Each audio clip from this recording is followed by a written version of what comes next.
हालांकि पवन जी तो बहुत लीजेंड है, हमारे सुपरस्टार हैं और बहुत लंबा अनुभव है उनका सिनेमा में।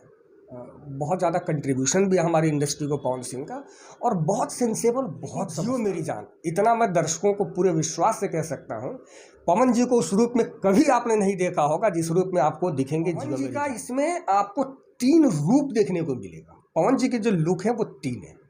पवन जी एक तो एबनॉर्मल दिखे होंगे, आया था उनका फोटो तो बहुत ज़्यादा वायरल हुआ था, छोटे छोटे बाल और फटे हुए कपड़े, लोगों ने पागल कहा। के बाद वो फुल रिटर्न आते हैं, और जब रिटर्न आते हैं ठीक होके तो वो देश के लिए कुछ बहुत बड़ा गोल करते हैं। अरे माँ कसम, क्या बात बता रहे हो। पूरा देश खेसारी भाई के लिए, खेसारी भाई के लिए जब मैं संघर्ष लिख रहा था या आज के लिख रहा था, वो लिखते वक्त ना कैरेक्टर डिमांड करता है कि ये इसका बॉडी लैंग्वेज, इसका डायलॉग डिलीवरी या इसका मैनरिज्म, ये खेसारी जी को हम व्यंग भी कर सकते हैं कि जियो मेरी जान, मेरी जान। अच्छा, बोलने का तरीका तो जियो मेरी जान। तो इस जियो मेरी जान कई तरीके से प्रयोग किया जा सकता है। जब आप पवन सिंह जैसा आदमी अगर बाल छोटे करने को रेडी है, इतने बिजी शेड्यूल्स में, जहाँ उनके गाने चल रहे हैं, जहाँ उनके सिंघम आती है, बाजीराव सिंघम एक पुलिस वाला होता है जो सिस्टम के लिए जयकांत शिकरे जैसे एक विलेन से टकरा जाता है, उसको किसी बात की परवाह नहीं होती, पूरे सिस्टम से टकरा। आप तुलना मत कीजिए, कह रहे खेसारी जी ने किया तो पवन जी कर रहे हैं,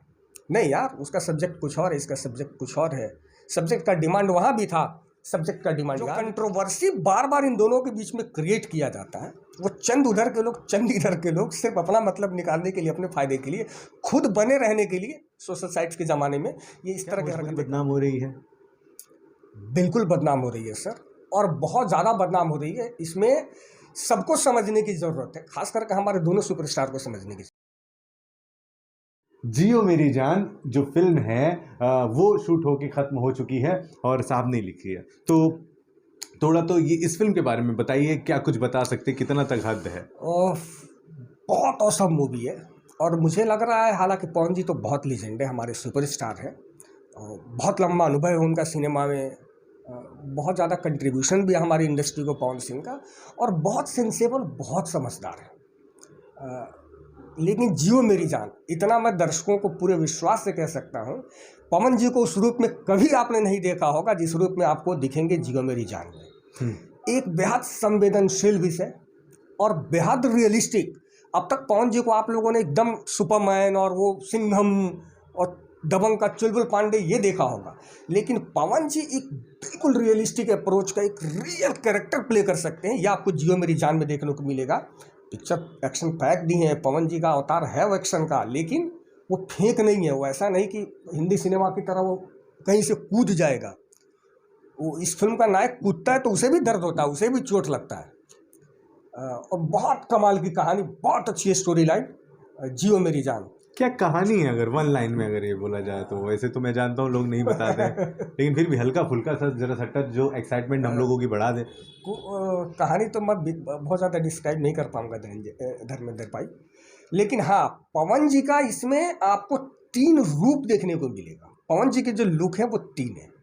पवन जी एक तो एबनॉर्मल दिखे होंगे, आया था उनका फोटो तो बहुत ज़्यादा वायरल हुआ था, छोटे छोटे बाल और फटे हुए कपड़े, लोगों ने पागल कहा था। एक पागल, लिटरली वो पागल कैरेक्टर ही है, वो मेंटली रिटायर्ड ही है।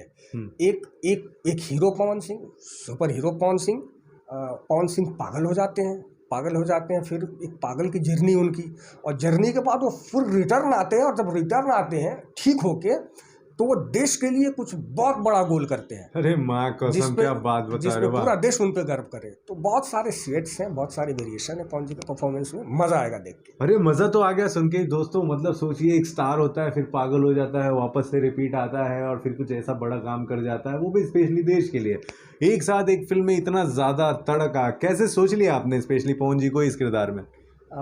देखिए, कुछ ऐसे कैरेक्टर्स होते हैं ना, लिखते वक्त रखता है दिमाग में कि ये कैरेक्टर, जैसे खेसारी भाई के लिए जब मैं संघर्ष लिख रहा था या आज के लिख रहा था, वो लिखते वक्त ना कैरेक्टर डिमांड करता है कि ये इसका बॉडी लैंग्वेज, इसका डायलॉग डिलीवरी या इसका मैनरिज्म, ये खेसारी जी को शूट करता है। जियो मेरी जान की जब स्क्रिप्ट चल रही थी तो पहला नाम ही था पवन सिंह, क्योंकि उस कैरेक्टर का ऑरा था, जो उसका मैनरिज्म होना चाहिए था, जो होल्ड, जो कमांड उस कैरेक्टर पे होना चाहिए था, वो पवन सिंह में परफेक्ट था। तो पहली चॉइस ही पवन सिंह थे पिक्चर पहली लिखने के चॉइस ही और सीधा सीधा उनका हो ही गया। ये स्पेशली टाइटल जो है जियो मेरी जान, तो ये मतलब जैसे कि जियो मेरी जान मतलब आदमी खुशी से शाबाशी दे रहा है इस तरह से, है ना? तो क्या मतलब इसलिए आपने उनको ये कह दिया, टाइटल रखा है जियो मेरी जान? और भी तो कुछ हो सकता था। नहीं, आप जब पिक्चर देखेंगे तो जियो मेरी जान समझ में आएगा। आपने कहा कि हम किसी को शाबाशी देते हैं, जियो मेरी जान, हाँ, हम व्यंग भी कर सकते हैं कि जियो मेरी जियो जान। मेरी जान, अच्छा बोलने का तरीका,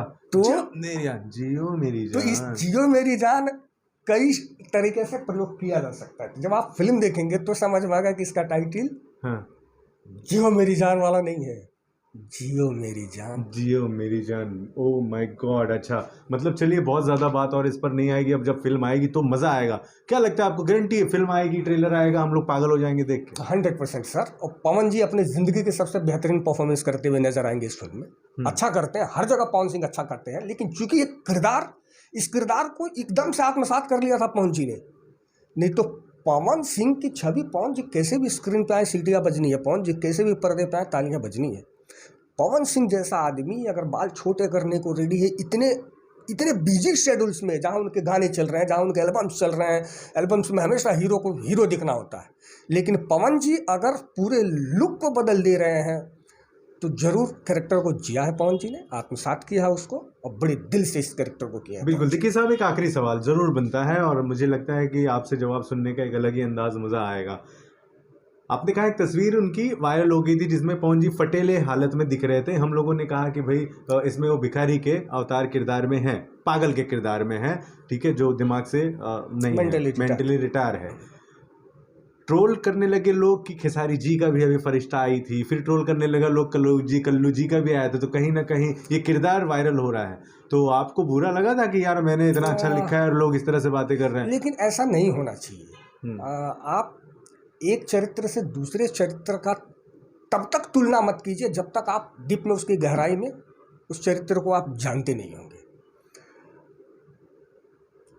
दुर्भाग्य हमारी इंडस्ट्री का या कुछ लोगों का जो इस तरह का ये करते हैं। सिंघम आती है, बाजीराव सिंघम एक पुलिस वाला होता है जो सिस्टम के लिए जयकांत शिकरे जैसे एक विलेन से टकरा जाता है, उसको किसी बात की परवाह नहीं होती, पूरे सिस्टम से टकराता है। सेम थोड़े ही अंतराल पर फिल्म आती है दबंग, चुलबुल पांडे आते हैं, काम वही। यहाँ भी एक जयकांत शिकरे नहीं होके छेदी छेदी करके कैरेक्टर है, पुलिस वाला वही है। वहाँ तो कंपेरिजन आप नहीं करते हो यार। हमारी इंडस्ट्री का विडंबना है कि इसने ये किया तो ये कर रहा है। नहीं भाई, फरिश्ता में जो खेसारी जी ने किया, फरिश्ता बहुत कामयाब फिल्म है, बहुत अच्छी फिल्म है, बहुत अच्छा परफॉर्मेंस किया खेसारी जी ने, लेकिन वो कैरेक्टर ये कैरेक्टर सेम नहीं हो सकता। तो आप तुलना मत कीजिए, कह खेसारी जी ने किया तो पवन जी कर रहे हैं। नहीं यार, उसका सब्जेक्ट कुछ और है, इसका सब्जेक्ट कुछ और है। सब्जेक्ट का डिमांड वहाँ भी था, सब्जेक्ट का डिमांड यहाँ भी था। तो बिल्कुल। तो तुलना करना ये अच्छा, मतलब ये सब बिना वजह परेशान करने वाली बात है। ये हमारे दो जो सुपरस्टार हैं इंडस्ट्री के, दोनों धरोहर हैं, लेकिन जो कुछ चंद लोग हैं ना, आजकल सोशल साइट सबके हाथ में आ गया और सब पता नहीं, सब रिपोर्टर हो गए, सब पत्रकार हो गए, सब अपना अपना ओपिनियन रखने लगे, सबको अभिव्यक्ति की आज़ादी मिल गई। मुझे ऐसा नहीं लगता कि पवन सिंह के दिल में खेसारी के लिए कुछ बहुत बुरा होगा या खेसारी के दिल में पवन जी के लिए बहुत बुरा होगा। एक प्रतिस्पर्धा हो सकती है, जो होती है तो एक प्रतिद्वंदी के रूप में हो सकते हैं, लेकिन जो कंट्रोवर्सी बार बार इन दोनों के बीच में क्रिएट किया जाता है, वो चंद उधर के लोग, चंद इधर के लोग सिर्फ अपना मतलब निकालने के लिए, अपने फायदे के लिए, खुद बने रहने के लिए सोशल साइट्स के ज़माने में ये इस तरह की हरकतें कर रहे हैं। और प्लीज़ अगर ये बंद हो जाए, हमारे दोनों सुपरस्टार साथ आ जाए, देखिए इंडस्ट्री कहाँ से कहाँ जाती है। ओके। अच्छा, बस ये आखिरी सवाल, क्योंकि आप एकदम आपने जो बातें अभी शुरू करी है इसका तो अंत नहीं हो सकता, क्योंकि जब ये झगड़े का अंत नहीं हो रहा है तो अंत कैसे? सवाल मेरा ये है कि मैंने कई लोगों से पूछा और मुझे भी खुद ऐसा लगता है, क्या भोजपुरी बदनाम हो रही है? बिल्कुल बदनाम हो रही है सर, और बहुत ज़्यादा बदनाम हो रही है। इसमें सबको समझने की ज़रूरत है, खास करके हमारे दोनों सुपरस्टार को समझने की ज़रूरत है। मैं अभी का एक एग्जाम्पल देता हूँ। 6 महीने के बाद मैं भी गाँव गया था। हमारे भोजपुरिया हीरो को प्यार करने वाले या हमको प्यार करने वाले, हमारे सिनेमा को बहुत इनोसेंट जनता है। ये बहुत पढ़े लिखे लोग नहीं हमारे साथ जुड़े हुए, बहुत इनोसेंट लोग हैं, बहुत लो लेवल का काम करते हैं, बहुत छोटे मोटे लोग दिल से प्यार करते हैं, दिल से अपनाते हैं। इस बार का तजुर्बा, मैं अपना गांव गया, एक जूते की दुकान में चला गया बरसाती जूता खरीदने, वो जूता वाला कितना बड़ा व्यंग मुझे कर रहा है कि भैया आपकी इंडस्ट्री को हो क्या गया है, ओह माय गॉड, आपकी इंडस्ट्री के 2 सुपरस्टार इस तरह से सोशल साइट्स पे, इस तरह से पब्लिक प्लेटफॉर्म पे हो क्या गया इस इंडस्ट्री को। तो बहुत दुख होता है। प्लीज, जनता का सेंटिमेंट जुड़ा है खेसारी जी के साथ भी, पवन जी के साथ भी, हमारे पूरे भोजपुरी परिवार के साथ भी, उनके सेंटिमेंट को नहीं छेड़ा जाए, बस नहीं मैं छेड़ा तो जाए, इतना- नहीं छेड़ा जाए। वाह, क्या बात करा है राकेश भैया ने। और एक्चुअली राइटर है ना, तो दिल तो दुखता है, क्योंकि जो राइटर आदमी होता है वो मुझे लगता है कहीं ना कहीं जख्मी होता है, दिल से सोचता है, मन का साफ होता है, क्योंकि जो गंदे लोग होते हैं मन के, वो राइटर हो भी नहीं सकते हैं। बहुत शुक्रिया साहब हमसे इतनी बात करने के लिए। इनसे कोई सवाल हो तो दोस्तों प्लीज़ कमेंट बॉक्स में ज़रूर लिखिएगा। बाकी जो कहना चाह रहे थे आप कह ही चुके हैं। इस वादे के साथ वीडियो का समापन बहुत जल्द इनकी परिवार के साथ भी हम आएंगे और अच्छी खासी बैठकर थोड़ा चर्चा करेंगे इंडस्ट्री के और भी बहुत सारे मुद्दों पर। बने रहे हमारे साथ। नमस्कार, प्रणाम। नमस्ते।